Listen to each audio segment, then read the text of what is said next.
What's up, guys? Today I'm going to be breaking down the X guard. This is a guard that you absolutely need if you're going to become intermediate in jiu-jitsu. This is an intermediate guard, obviously very useful for advanced players, and if you're a beginner, you're going to need to learn it anyways, right? So let's start just from a standing position. We're going to go over getting into the X guard, how to use the X guard, and then finishing some spots in the X guard. So the first thing to think about is getting into the X guard. How do I get in the X guard? Usually it's when your partner's going to be standing. We're going to be able to get under them. If your opponent's, grabbing your ankles, posting your shoulders or your head, she's giving you grips. When I grab a grip, I prevent her from running away, usually with a 2-on-1 grip, so she tries to run away. I'm attached, and I can find 2 feet on the inside. From here, I'm looking to grab a straight ankle grip.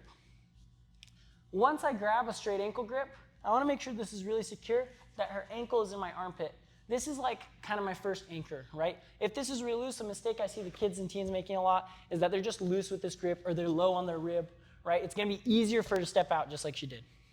If I have a nice tight grip with my hand choked up to my chest, it's tight, she tries to run away, she can't. If she starts walking around, I can find my hooks. The reason they call it X guard is because I'm Xing her leg with both legs, so if you step off really quick, I'm just making an X, right? I'm pinching her leg. Come back on.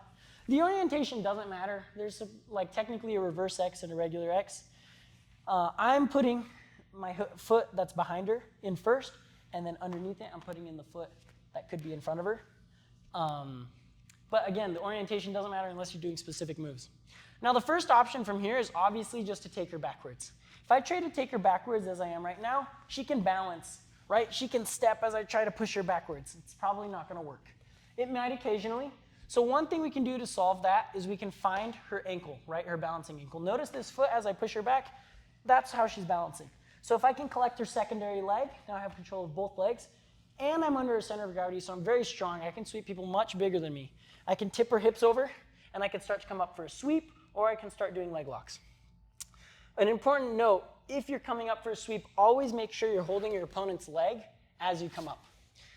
Maybe always isn't a good idea, right? There's always exceptions to every move. Just sit. There's always exceptions to every move. There's a lot of different ideas and ways to do things. But generally speaking, if I want to come to the top faster than she does, if I have her ankle, if she tries to come up and I simply elevate her ankle, it's a lot harder for her to come up. If I let go and we both try to come up at the same time, it becomes a race. So maybe you're in a tournament or maybe you prefer top position, you need to score, go ahead and hold this ankle and start to come up. Otherwise, you can sit here and begin to do leg locks, back takes, all sorts of stuff. Now, another possibility. As I'm trying to take my opponent back, it's possible that she does not let me collect this leg. I always find this leg. I can, arrange it to bring it close to me and collect it. But maybe, you're feeling a little fancy, you want to do something cool, and they're keeping this leg away from you. As I take her back, and she's going to sweep or step this leg back, I can foot sweep her and just remove her leg. That's all right. I think it's called a tripod sweep.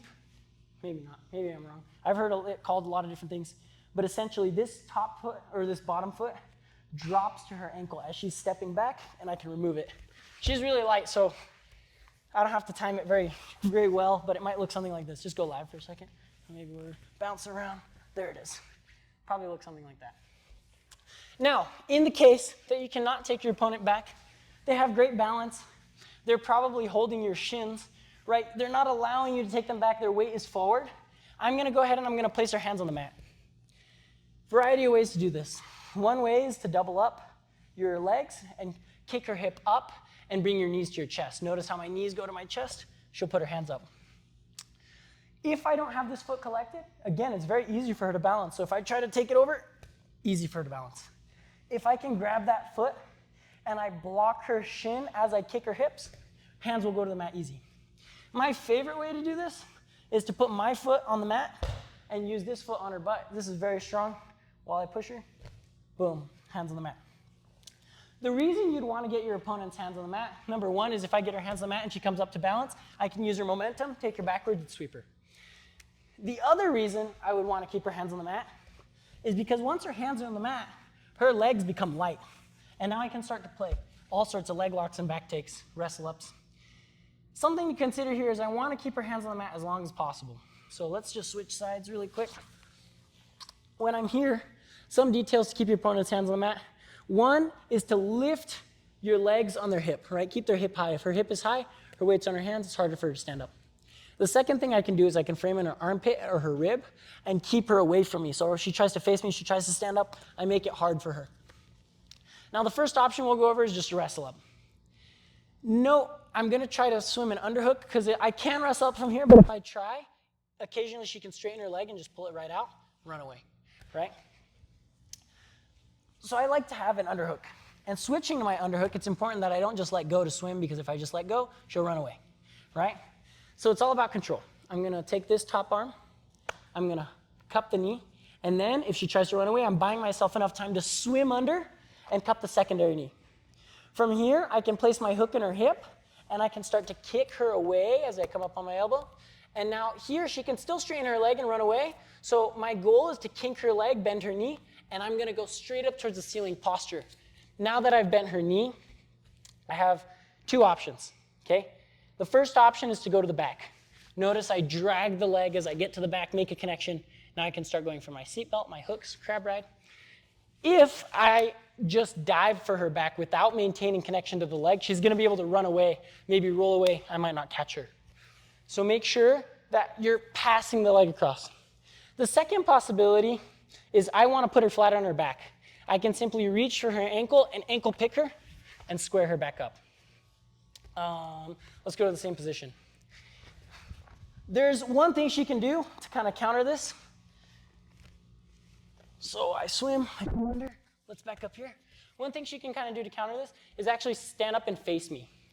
If she faces me, I no longer have the option for the back, but I should be able to just put her ankle over her head and she'll fall over.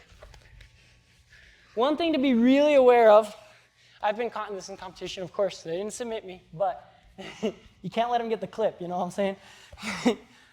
They didn't submit me. I get her hands, not on the mat, but that's fine.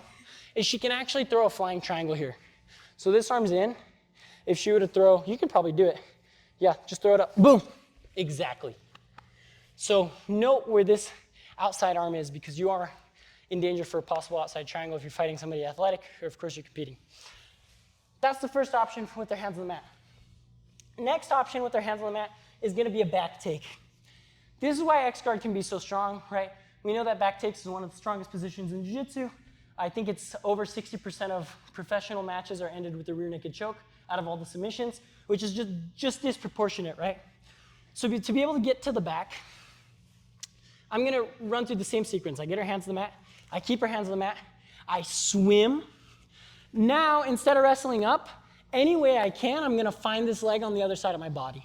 I could double up on the ankle. I could do a swimming sequence where I swim multiples. But once I get her leg to the other side of my body and I have a straight ankle grip, I like this rule of 3. So I have no less than 3 connections at any point. So for example, if I were to let go of this I have 1 connection, 2 connections, 3 connections. If I let go of this connection, she can run, right? If we come back, if I let go of this connection, she can run, right? So I have to have at least 3 connections. So to transition, I need to gain a 4th connection. Then I can let go of 1. Now, if she tries to run, I have a pretty good grip on her, right? Come back. Now I'll get my other 4th connection. Now I have 3 connections. Now I have 4 connections. And I should probably explain, right? My goal is to get both knees behind her knees, right? So I've passed the leg across, her back is exposed. I'm gonna get both knees behind her knees, and I'm gonna climb to her hips. From here, 2 things will happen. You'll flip them over, and she'll land right in your lap. Or the other possibility, this is usually with bigger opponents and they have their weight forward. As I climb to the hip, she's actually gonna pull me towards her. Look at that. I have the leverage to pull myself up. Or if you don't feel you wanna keep that kind of pressure in your opponent's knees, she's smaller than me and she held me up just fine. Or perhaps you just wanna come up to the back, just stand up and lock your tight waist. Cool, so then you're in the crab ride, climb, find your seatbelt, and take the back. Now, finally, we'll just talk about some tidbits. Is that the right word, tidbits? You think so? That's all right. We'll just talk about some tidbits. So the first thing to consider in a position like this is that you always want to be off balancing your opponent. If I'm not off balancing my opponent, she can peel my ankles, right? She can pin my wrist and start to pass. If I can maintain her off balance, whether it's backwards, forwards, or any direction, I can make sure she's not fighting me and I'm attacking her, right? So make sure your opponent's off balance. The other 2 things that are important to check out I have two variations of this X. One variation is which I X her leg. The downside to this is if she pins my top leg to step off, I'm kind of stuck. I'm pinned and she can step out. It's hard for me to get my leg back. The other issue with this is if she's bigger than me and she begins to smash me, I might get into some trouble. So I can take this foot, and this is going to depend on your lengths, your measurements, leg length of both partners, and your flexibility. But I can actually put this foot on the close hip. If I put this foot on the close hip, if she tries to smash, I have a frame. And if she takes this hook out, I'm still attached and I can find my leg back. Now the last thing to think about is switching sides on the X guard. All sorts of reasons you can switch sides, but if I don't want to put her hands on the mat and pass, cup and switch and pass to go to the back or to wrestle up, I can actually just swim right under her other leg with this arm, right? I have her ankle, I swim under, and I can go into what they call Y guard. I don't know why they call it this, but it's a Y guard. And then from here I can put my X guard in, and look, I'm just in an X guard with an underhook again, right? So now I can go straight to the back, I can go closer to the back, or I can wrestle up right from this grip. So that'll be it for the X guard. There's so many different leg entries and different things you can do from there. And if you guys have anything specific you want to check out, please drop it in the comments. Like the video if you liked the video, dislike the video if you hated it, and thank you guys for watching.